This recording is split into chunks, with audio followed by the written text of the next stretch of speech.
In this video, let me show you how to add image to Mockup in Canva.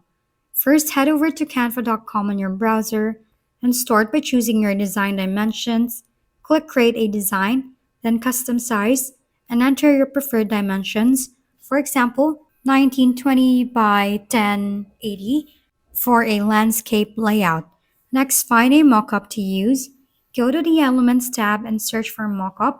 You'll see a variety of options.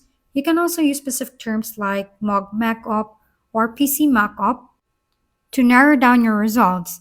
Click See All under Mockups to explore more.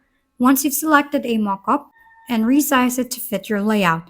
To add your own image or design, go to the Uploads tab and click Upload Files to bring in your image from your device. If you've already uploaded your image, just drag it into the mockup. It will automatically snap into place, and that's it. That's how your image is now embedded in the mockup, giving it a professional and realistic look. Thanks for tuning in to How to Doctor. If this video was helpful, please like and subscribe. And if you have any questions, drop them below, and we'll see you on the next video.